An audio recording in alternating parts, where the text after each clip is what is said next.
I just realized I still need the books for this video. Hold on. We're back, and I have a stack of books, and we're going to talk about them very quickly because I'm running out of room on my memory card, and I don't delete things until I've edited them, and I have not edited most of the videos that I have recorded for the last, 3 months, but, that's a whole other story. We're talking about the books I read in May. I read 5 books in May. It was a decent reading month. There was one minor disappointment, but I enjoyed most of these. So the first book I finished in May was The Black Cabinet, The Untold Story of African Americans and Politics During the Age of Roosevelt by Jill Watts. So this is, as it says in the, byline, not byline, the subtitle, that's the word. The subtitle, this is about the various African Americans that were part of working with, especially, it mostly focuses on the New Deal and what they did to really push the New Deal to include Black people as well, because if you don't know much about the New Deal, another really good one to read about this kind of time period is The Color of Law. Black people were discriminated against heavily when it came to the New Deal. They were kept out as much as possible by the people who were in charge, and so it was harder for them to recover than it was for many Americans. This book had a lot of information. It covers quite a bit of history because the Black Cabinet didn't just start with the New Deal and Roosevelt. It actually takes the time to go through, from when I believe the Civil War ended, and kind of run through the Black people that were able to get closer to positions of power. In Washington, D.C. specifically, it doesn't mention the people that were elected politicians and all of that in other states, but it's talking about the people who were able to get close to the president and kind of do their best to encourage them to treat African Americans fairly. So I like the way that we kind of, I don't know who's calling me, but I'm not answering. I really like the way that she laid out information. I think some of it could have been a little bit easier to follow. There were places where it was hard to keep track because she's throwing a lot of names at you, and so it was difficult to keep track of, but it does, this is a lot.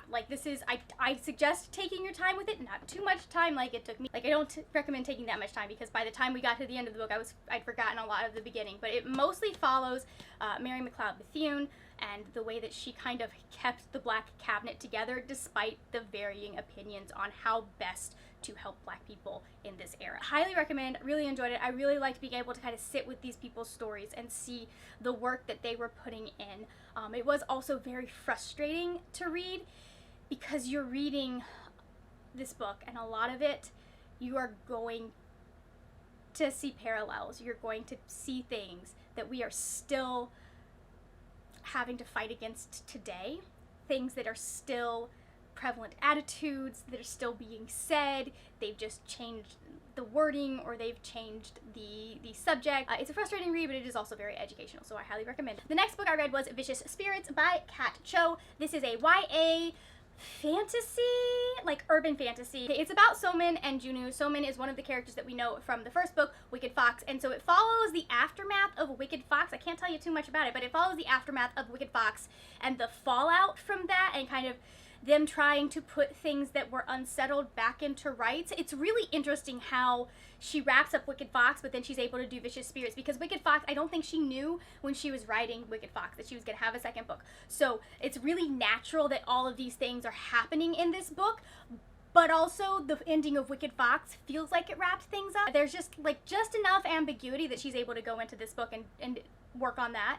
I liked this. I gave it 4 stars. This relationship wasn't as much fun for me as it was in Wicked Fox, but there was a lot less angst and pining and will they, won't they working amongst them, and a lot more one character being super cocky because he's insecure. Sir, just go to therapy. You've got hundreds of years of trauma and stuff to unpack. Just go find a therapist. I did really like the way that she did this story and the consequences. She really was able to up the ante from the first book, and it was good. I enjoyed it. I'm so glad that I read these, and I cannot wait for Kat's next book. If you're picky about female narrators, how they do their male voices, I would not listen to the audiobook just because there was one male voice and he was a main character that I just didn't like. It's funny because I didn't have a problem with any of her voices in the first book, but one of the voices I was just like, I don't like how we're doing this guy's voice.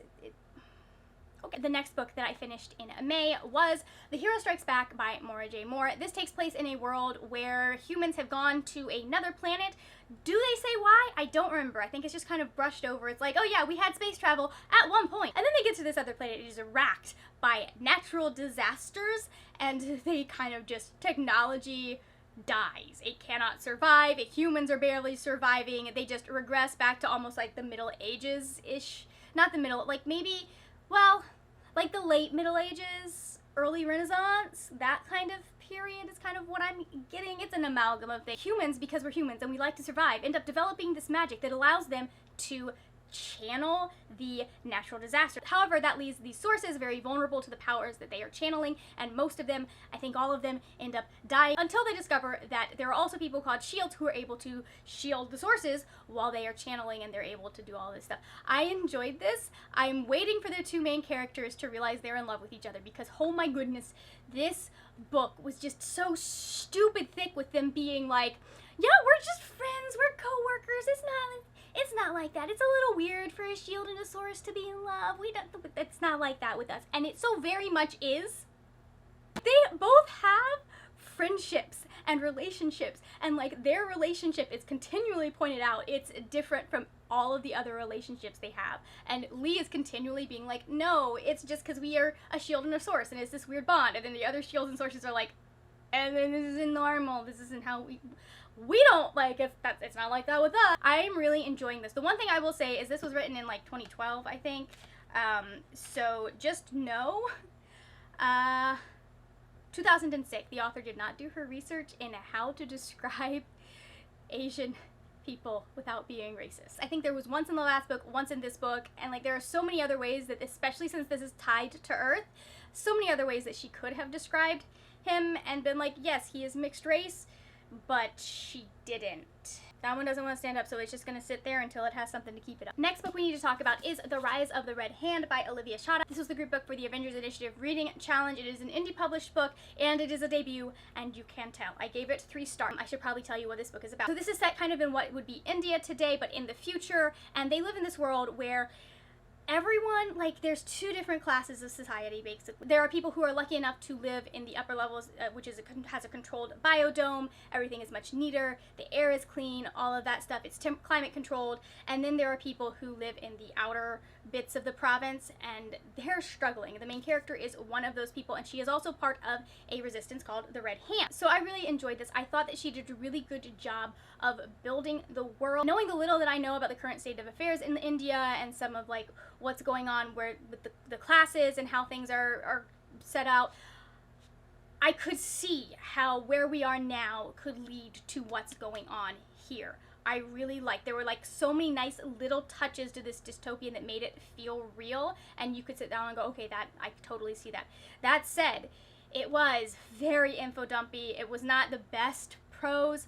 The plot was, there were definitely places where the plot just didn't make sense. It just felt like their book would skip and change courses with no real, like, how did we get here? The other thing is, I didn't like the relationship in this book. I just felt like it was a bit rushed.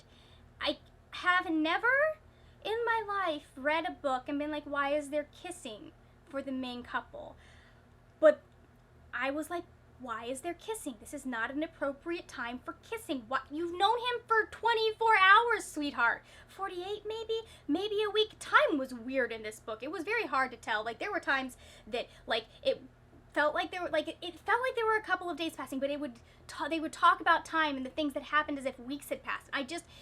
There was a lot that was confusing about the characters, about the plot, about the timeline, about what was going on. I was the one in the group that understood the plot and what was happening the best from the group chat that we did, and I still was majorly confused in places. If you're looking for more information about like how I felt, I will have a reading blog where I finish this, and I think I do go more in depth and I have more points that I can give you because I was fresh off of it. I just, like, it's promising. I'm going to be reading the second book, but you could tell it was a debut. Speaking of debut novels, the next one is also a debut, and you can't tell that it is a debut because it is that good, and that is Such a Fun Age by Kylie Reed. This is about Amira and Alex. Amira is Alex's babysitter. I don't remember what the child's name was. It Briar? Was it Briar? I don't know. She calls her B. It's a B name. It doesn't matter. She's a child. She's relevant to the plot, but like, poor kid. Amira is the babysitter for Alex's children, mainly for her like 3-year-old who Alex just has a hard time with, I guess. She doesn't have the time for her. It's kind of sad. So this starts out with Amira being called to come watch Briar because something has happened. Alex needs her to just come and take Briar somewhere that is not home while they settle some things and get some things figured out. And so Amira does that, and so she gets accused by someone of kidnapping this child because Amira is black and Briar is white. They see them together, there's a whole thing, it gets recorded, and then it goes on from there. It follows both of them. It follows Amira as she's a mid-20-something or early 20-something. She's trying to get her life together, trying to figure out what she wants to do with her life. It's really interesting because her plot line isn't a lot about the thing that happened in the grocery store. She talks about it, she mentions it, like it's a thing at the beginning, and then she moves on. And then Alex's plot line is Alex just grappling with this thing that happened and needing to prove that she is not racist. I really liked how this jumped into the action. I got through this book in 2 days. It was an audiobook and I finished it in 2 days. That is not something that happens right now. Like, usually it takes me like a week or so to finish audiobooks. Like, I haven't done a 2-day audiobook in a while, and it's not like it was short. It was like 10 hours. This grabs you. You need to know what happened. You need to go and know what's going on. You might be waiting for some people to get their comeuppance in this book or have their come to Jesus moment, something like that. I also really liked Amira as a character. She was super relatable, and maybe this is embarrassing for me to say, but I felt her when she was sitting there going, what the heck do I do with my life? Just that kind of struggling because you're not where you want to be or where people think you should be. I felt that. I understood it. It was, yeah, it was very relatable, very much like where I've been for a while, actually. I also did enjoy Amira and Briar's relationship. It was cute, it was sweet. She definitely has more patience with Briar. She definitely takes more time with her, gives her a little more respect than her mom does, and that is just, it's heartbreaking to kind of see how things are going for this child, mostly because mom apparently didn't realize that when you have a 3-year-old, they're going to ask you every question under the sun, and then they're going to ask you those questions again. I highly recommend it. I highly recommend the audiobook because it was fantastic. It was phenomenal. I loved it. If I haven't mentioned already, I gave this 5 stars, enjoyed it, would read it again, definitely want a copy of it on my shelf. So those are the 5 books that I read in May. There were no like utter disappointments in this wrap up. Some of them weren't quite what I was expecting, but it's fine. Anyways, if you are feeling chatty, go ahead and talk to me down in the comments about these books. Have you read them? Do any of them interest you? If you are not feeling chatty, go ahead and leave me a cyborg arm emoji, just because, or robot arm emoji. I'm not entirely sure what it's as in the emoji thing, but just because I know Christine's already going to do that, so just leave me the robot arm emoji. Go for it. Thank you so much for watching. If you enjoyed this video, please give it a thumbs up. Also, check out some of these videos over here. You might enjoy one of those as well. One of the other things that I do on my channel. That is it for now, my friends. Happy reading, and I will see you later when we will talk about more wordy, nerdy things. Bye!